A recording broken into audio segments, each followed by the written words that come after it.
Hi ಗೆಳೆಯರೇ, ನಾನು Pratap beer ಮೊದಲ ಸೆಮಿಸ್ಟರ್ನಲ್ಲಿ ಓದ್ತಾ ಇದ್ದೀನಿ. ನಮ್ಮ ಮನೆ ಡೆವಲಪ್ಮೆಂಟ್ ಏರಿಯಾದಲ್ಲಿ ಇರುವುದರಿಂದ ನಮ್ಮಲ್ಲಿ ಜಾಸ್ತಿ ಜನ ಯಾರೂ ಇರೋದಿಲ್ಲ. ಆದರೆ ನಮ್ಮ ಮನೆ ದೊಡ್ಡದು ಇದ್ದಿದ್ದರಿಂದ ನಮ್ಮ ಮನೆಯಲ್ಲಿ ನಾವೆಲ್ಲ ಕೂಡಿಕೊಂಡು ಇದ್ದೆವು. ಮನೆಯಲ್ಲಿ ನಮ್ಮ ಅಜ್ಜಿ ಹಾಕಿದ ಗೆರೆಯನ್ನು ಯಾರು ದಾಟುತ್ತಾ ಇರಲಿಲ್ಲ. ನಮ್ಮ ಮನೆಯಲ್ಲಿ ಇರೋದು ನಾನು, ನಮ್ಮಪ್ಪ, ನಮ್ಮಮ್ಮ, ನನ್ನ ತಂಗಿ, ನನ್ನ ಚಿಕ್ಕಪ್ಪ ಮಾತ್ರ ಇದ್ದೇವೆ. ಇನ್ನು ನಮ್ಮ ಮೊದಲು ಇದ್ದ ಚಿಕ್ಕಮ್ಮ ತೀರಿ ಹೋಗಿದ್ದರಿಂದ ಚಿಕ್ಕಪ್ಪನಿಗೆ ಎರಡನೇ ಮದುವೆ ಸಂಬಂಧ ಕೂಡಿ ಬಂದಿತ್ತು. ಆವಾಗ ನಡೆದ ಒಂದು ಘಟನೆ ಬಗ್ಗೆ ನಿಮಗೆ ಹೇಳ್ತೀನಿ. ಹೀಗೆ ಮನೆಯಲ್ಲಿ ಇದ್ದಾಗ ನಮ್ಮ ಚಿಕ್ಕಪ್ಪ ಯಾವಾಗಲೂ ತನ್ನಷ್ಟಕ್ಕೆ ತಾನೇ ಇರುತ್ತಿದ್ದ, ಯಾವುದೋ ಲೋಕದಲ್ಲಿ ಇದ್ದಂತೆ ಅವರು ವರ್ತನೆ ಮಾಡ್ತಾ ಇದ್ದರು. ಇದರಿಂದ ಬೇಸತ್ತಿದ್ದ ನಮ್ಮ ಅಜ್ಜಿ ಚಿಕ್ಕಪ್ಪನಿಗೆ ಏನಾದರೂ ಒಂದು ದಾರಿ ಮಾಡಿಕೊಡಬೇಕು, ಇಲ್ಲದಿದ್ದರೆ ಇವನು ಹೀಗೆ ತನ್ನ ಜೀವನವನ್ನು ಹಾಳು ಮಾಡಿಕೊಡುತ್ತಾನೆ ಎಂದುಕೊಂಡರು. ಆಮೇಲೆ ಅಜ್ಜಿ ನಿರ್ಧಾರ ಮಾಡಿ ಚಿಕ್ಕಪ್ಪನಿಗೆ ಕಲ್ಯಾಣವನ್ನು ಮಾಡಿ ಮುಗಿಸಿದರು. ನಾವು ಕೂಡ ಇದರಿಂದ ಖುಷಿಯಾಗಿ ಇದ್ದೆವು. ಆದರೆ ಚಿಕ್ಕಪ್ಪನ ಮನೆಯಾಕೆಯನ್ನು ಕಂಡು ನಾನು ಗಾಬರಿಯಾಗಿದ್ದೆ. ಏಕೆಂದರೆ ಚಿಕ್ಕಪ್ಪನಿಗೆ ವಯಸ್ಸಾಗಿಲ್ಲದಿದ್ದರೂ ಸಹಿತ ಅವರು ನೋಡಲು ವಯಸ್ಸಾದಂತೆ ಕಾಣುತ್ತಿದ್ದರು. ಆದರೆ ಅವರಿಗೆ ನೋಡಿದ್ದವರು ಮಾತ್ರ ಇವಾಗ 24ರ ವಯಸ್ಸಿನವನಾಗಿದ್ದರು. ನೋಡಲು ಅಂದವಾಗಿದ್ದು ಚಂದ್ರನಂತೆ ಮುಖ ಹೊಳೆಯುತ್ತಿತ್ತು. ಉದ್ದವಾದ ಕೇಶರಾಶಿ ನೋಡಲು ಅಷ್ಟೇನೂ ಎತ್ತರವಾಗಿಲ್ಲ ಎಂದರು. ಮೇಣಕೆಯಂತೆ ಕಾಣುತ್ತಿದ್ದರು. ಅವರನ್ನು ಕಂಡು ನಾನು ಸೋತು ಬಿಟ್ಟಿದ್ದೆ. ಅವರು ಮೊದಲೇ ನಮ್ಮ ಸಂಬಂಧಿಕರಾಗಿದ್ದರಿಂದ ನನ್ನ ನೋಡಿದ ಕೂಡಲೇ ಏನು ಓದುತ್ತಾ ಇದ್ದೀಯಾ ಎಂದೆಲ್ಲ ಕೇಳಿದರು. ನಾನು ಅವರ ಜೊತೆಗೆ ಚೆನ್ನಾಗಿ ಮಾತನಾಡಿದೆ. ಹೀಗೆ ನಾವಿಬ್ಬರು ಮಾತನಾಡಿದ ಬಳಿಕ ನನಗೆ ಟೈಮ್ ಹೋಗಿದೆ ಗೊತ್ತಾಗಲಿಲ್ಲ. ಇದಾದ ಮೇಲೆ ಕಲ್ಯಾಣ ಎಲ್ಲ ಮುಗಿದು ಎಲ್ಲಾ ಶಾಸ್ತ್ರ ಕೂಡ ಮುಗಿದು ಮರುದಿನ ಅವರ ನಡೆಯುವಾಗ ಸ್ವಲ್ಪ ವ್ಯತ್ಯಾಸ ಕಂಡುಬಂದಿತು.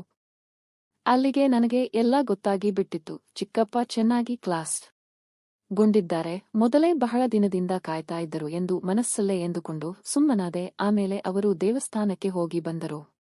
ಅವರು ಆ ಕಡೆಗೆ ಹೋಗಿದ್ದೆ ತಡ, ಮನೆ ಮುಂದೆ ಇರ್ತೀನಿ ಎಂದು ಹೇಳಿದೆ. ಅದಕ್ಕೆ ಎಲ್ಲರೂ ಒಪ್ಪಿದರು. ಅವರು ಹೋದ ತಕ್ಷಣವೇ ನಾನು ಮೊಬೈಲ್ನಲ್ಲಿ ಆ ಸಿನಿಮಾ ಹಾಕೊಂಡು ನೋಡ್ತಾ ಕೂತಿದ್ದೆ. ಆಮೇಲೆ ಇನ್ನೇನು ಸ್ವಲ್ಪ ಬಾತ್ರೂಮಿಗೆ ಹೋಗಿ ಸ್ವಲ್ಪ ಸಮಾಧಾನ ಪಟ್ಟುಕೊಂಡು ಬಂದು ಕುಳಿತೆ. ಇದಾದ ನಂತರ ನಾನು 6 ತಿಂಗಳ ಮಟ್ಟಿಗೆ ಬೇರೆ ಊರಿಗೆ ಬಂದು ಇಲ್ಲೇ ಕಾಲೇಜು ಸೇರಿದ್ದೆ. ಕಾಲೇಜಲ್ಲೂ ಅಂಥದ್ದು ಮಹಾನ್ ಏನು ಕೆಲಸ ನಾನು ಮಾಡಲಿಲ್ಲ. ಆದರೆ ನಮ್ಮ ಗೆಳೆಯರೆಲ್ಲ ಅದಾಗಲೇ ಒಂದೊಂದು ಬೇಟೆಯನ್ನು ಆಡಿ ಮುಗಿಸಿ ಹಾಯಾಗಿ ಊರು ಸುತ್ತಾಡುತ್ತಿದ್ದರು.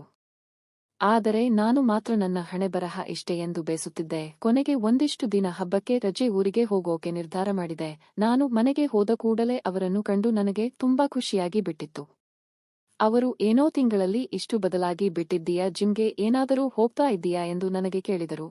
ಆಗ ನಾನು ಹೋಗ್ತಾನೆ ಎಂದಾಗ ಅದಕ್ಕೆ ಅಪ್ಪ ಬೆಳೆಯುವ ಹುಡುಗರು ಹೀಗೆ ಅಲ್ವಾ ಎಂದಾಗ ಅವರು ತುಸುನಕ್ಕು ಸುಮ್ಮನಾದರೂ ನನಗೆ ಸ್ವಲ್ಪ ಮುಜುಗರ ಉಂಟಾದಂತೆ ಎನಿಸಿತು. ಆಮೇಲೆ ನಮಸ್ತೆ ಗುರುಗಳೇ. ನಮಸ್ಕಾರ. ಹೇಳಿ, ಯಾರು? ನಾನ್ ಗುರುಗಳೇ, ಕಾರ್ತಿಕ್ ಅಂತ. ಹಾ, ಕಾರ್ತಿಕ್ ಅವ್ರೆ ಹೇಳಿ. ಅದೇ ನಾನು ಹುಡುಗಿ ವಿಚಾರದಲ್ಲಿ ನಾನು ಕಾಲ್ ಮಾಡಿದ್ದೆ ಅಲ್ಲ ನಿಮ್ಗೆ. ಎಲ್ಲ ಸರಿ ಹೋಗಿದ್ಯಾ? ಹಾ ಗುರುಗಳೇ, ನೀವು ಹೇಳೋ ತರನೇ ಆ ಹುಡುಗಿ ಮತ್ತೆ ನನ್ನ ಲೈಫಲ್ಲಿ ಬಂದು ಗುರುಗಳೇ, ನೀವು ಕೆಲವೇ ಗಂಟೆಗಳಲ್ಲಿ ಪೂಜೆಗಳನ್ನೆಲ್ಲ ಮಾಡಿ ನನಗೆ ಎಲ್ಲ ಮಾಡಿಕೊಟ್ಟಿದ್ದೀರಾ. ತುಂಬಾ ಧನ್ಯವಾದಗಳು. ಎಲ್ಲ ಒಳ್ಳೇದಾಗಿದೆ.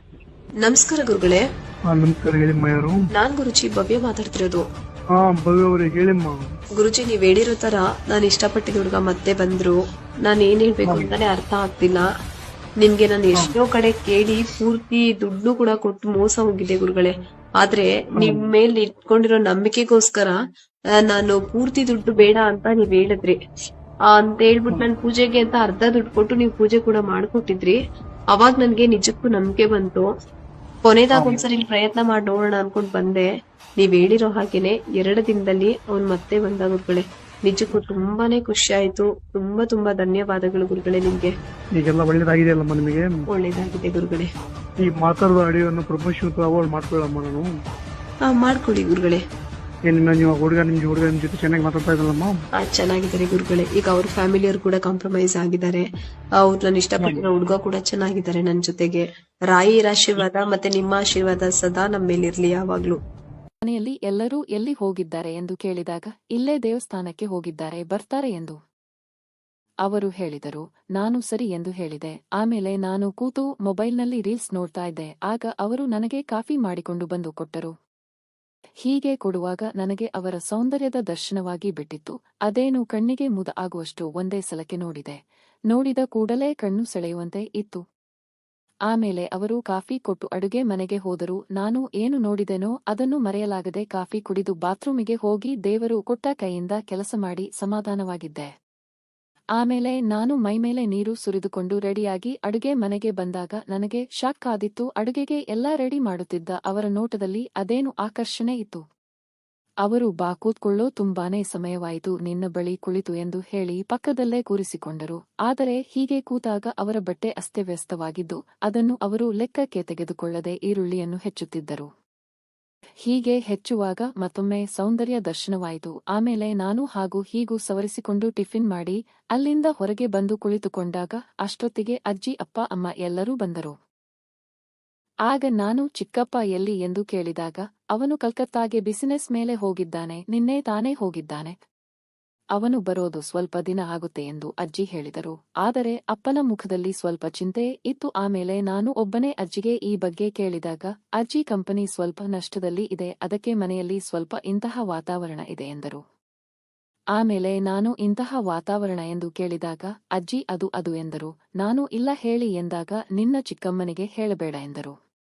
ನಾನು ಸರಿ ಎಂದಾಗ ಅಜ್ಜಿ ಅವರು ಮನೆಗೆ ಕಾಲಿಟ್ಟಾಗಿ ನಿಂದಾಗ ಮನೆಯಲ್ಲಿ ಏನೇನೋ ಅಪಶಕುನ ನಡೀತಾ ಇವೆ, ಅಲ್ಲದೆ ಇವಾಗ ಚಿಕ್ಕಪ್ಪ ಕೂಡ ಇವರ ಜೊತೆಗೆ ಅಷ್ಟಕ್ಕಷ್ಟೇ ಮಾತಾಡ್ತಾನೆ ಪಾಪ ಎಂದರು. ಅವರ ಮಾತನ್ನು ಕೇಳಿ ನನಗೆ ಬೇಜಾರು ಎನ್ನಿಸಿತು. ಏಕೆಂದರೆ ಕಂಪನಿ ನಷ್ಟದಲ್ಲಿ ನಡೆದರೆ ಸರಿಯಾಗಿ ನಡೆಸಿಕೊಂಡು ಹೋಗಬೇಕಪ್ಪ, ಅದು ಬಿಟ್ಟು ಮನೆಯವರಾಗಿ ನಾವೇ ಅವರನ್ನು ಕೀಳಾಗಿ ಕಂಡರೆ ನೋವಾಗುತ್ತೆ ಎಂದು ಮನಸ್ಸಲ್ಲೇ ಎಂದುಕೊಂಡೆ. ಆಮೇಲೆ ನಾನು ಹೊರಗಡೆ ಎಲ್ಲಿ ಹೋದರೂ ಅವರಿಗೆ ಏನಾದರೂ ತರುತ್ತಿದ್ದೆ. ಅವರನ್ನು ಕೆಲವೊಮ್ಮೆ ಹೊರಗೆ ಕರೆದುಕೊಂಡು ಹೋಗ್ತಾ ಇದ್ದೆ. ಮನೆಯಲ್ಲಿ ಕೂಡ ಏನು ಎನ್ನುತ್ತಿರಲಿಲ್ಲ. ಹೀಗೆ ಕೇವಲ 2-3 ದಿನದಲ್ಲಿ ನಾನು ಅವರಿಗೆ ಹತ್ತಿರವಾಗಿದ್ದೆ. ಈ ವೇಳೆ ನಮ್ಮ ಮನೆಗೆ ಅಕಸ್ಮಾತ್ ಆಗಿ ನಮ್ಮ ಹತ್ತಿರದ ಸಂಬಂಧಿಗಳಿಬ್ಬರು ನಮ್ಮ ಮನೆಗೆ ಬಂದುಬಿಟ್ಟರು. ಅವರಿಗೆ ನಾನು ನನ್ನ ಕೋಣೆಯನ್ನು ಬಿಟ್ಟುಕೊಡಬೇಕಾಯಿತು. ಆಗ ಅಜ್ಜಿ ಚಿಕ್ಕಪ್ಪ ಬರುವವರೆಗೂ ಅವರ ಕೋಣೆಯಲ್ಲಿ ಇರು ಎಂದರು. ನನಗೆ ಬೇಡವಾಗಿದ್ದು ತಾನಾಗಿಯೇ ಒದಗಿ ಬಂದಂತೆ ಆಗಿತ್ತು. ನಾನು ಸರಿ ಎಂದು ಹೇಳಿದೆ. ಆ ದಿನ ನಾನು ಅಲ್ಲಿಗೆ ಹೋಗದೆ ಹಾಲಿನಲ್ಲಿಯೇ ಬಿದ್ದುಕೊಂಡೆ. ಅದರ ಪರಿಣಾಮವಾಗಿ ನನ್ನಿಂದಾಗಿ ಅವರು ಬಯಸಿಕೊಳ್ಳಬೇಕಾಯಿತು. ಆಮೇಲೆ ನಾನು ಅವರಿಗೆ ಕ್ಷಮೆಯನ್ನು ಕೇಳಿದೆ. ಮರುದಿನ ನಾನು ಊರೆಲ್ಲ ಸುತ್ತಾಡಿ ಫ್ರೆಂಡ್ಸ್ ಜೊತೆಗೆ ಹರಟೆ ಹೊಡೆದು 1-2 ಸಿನಿಮಾಗಳನ್ನು ನೋಡಿದೆ, ಕ್ರಿಕೆಟ್ ಆಡಿದೆ. ಹೀಗೆ ಒಮ್ಮೆಲೆ ಸಾಯಂಕಾಲ ಮನೆಗೆ ಊಟ ಮಾಡಿ ಅಜ್ಜಿ ಹೇಳಿದ ಹಾಗೆ ಚಿಕ್ಕಪ್ಪನ ಕೋಣೆಯಲ್ಲಿ ನೆಲಕ್ಕೆ ಬಿದ್ದಿದ್ದೆ. ಆದರೆ ಆಮೇಲೆ ಎಲ್ಲಾ ಪಾತ್ರೆಗಳನ್ನು ತೊಳೆದಿಟ್ಟು ಬಂದಿದ್ದ ಚಿಕ್ಕಪ್ಪನ ಮನೆಯಾಕೆ ಪ್ರತಾಪ್ ಇಲ್ಲಿ ಯಾಕೋ ಮೇಲ್ಗಡೆ ಬೀಳು ಎಂದರು. ನಾನು ಪರವಾಗಿಲ್ಲ ಬಿಡಿ ಎಂದಾಗ ಇವಾಗ ಇದನ್ನ ಯಾರಾದರೂ ನೋಡಿದರೆ ಅದಕ್ಕೂ ನಾನೇ ಬಯಸಿಕೊಳ್ಳಬೇಕು ಎಂದು ಮುಖ ಸಪ್ಪೆ ಮಾಡಿದರು.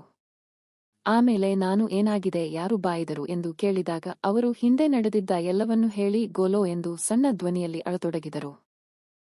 ಈ ವೇಳೆ ಎಲ್ಲವೂ ಅಸ್ತವ್ಯಸ್ತವಾಗಿ ಸೌಂದರ್ಯವು ನನ್ನ ಕಣ್ಣಿಗೆ ಕಾಣಿಸುತ್ತಿತ್ತು.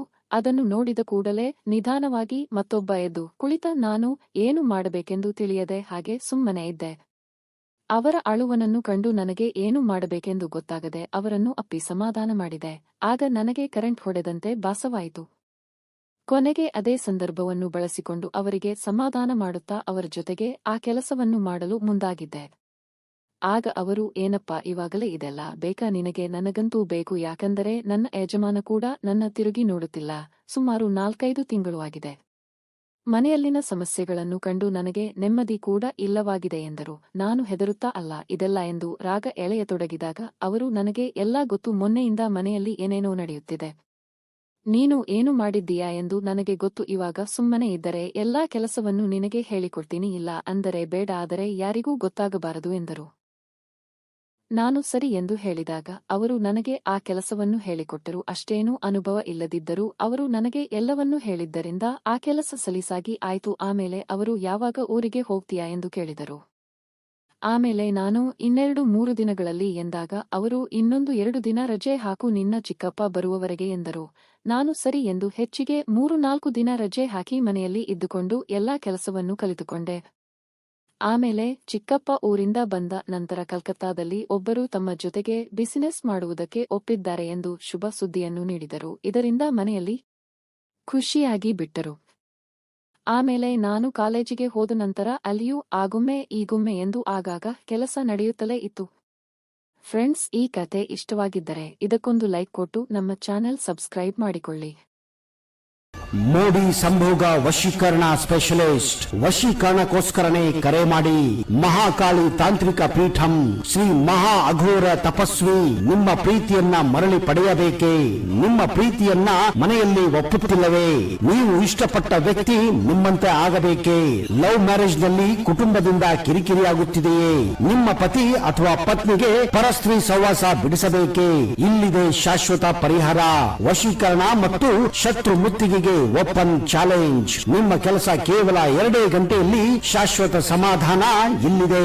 ಕೆಲಸ ಆಗದಿದ್ದಲ್ಲಿ ನಿಮ್ಮ ಹಣ ವಾಪಸ್. ಗುಪ್ತ ಅಘೋರ ವಾಮ ಪದ್ಧತಿಯಿಂದ ಇಲ್ಲಿ ಶಾಶ್ವತ ಪರಿಹಾರ ಗ್ಯಾರಂಟಿ.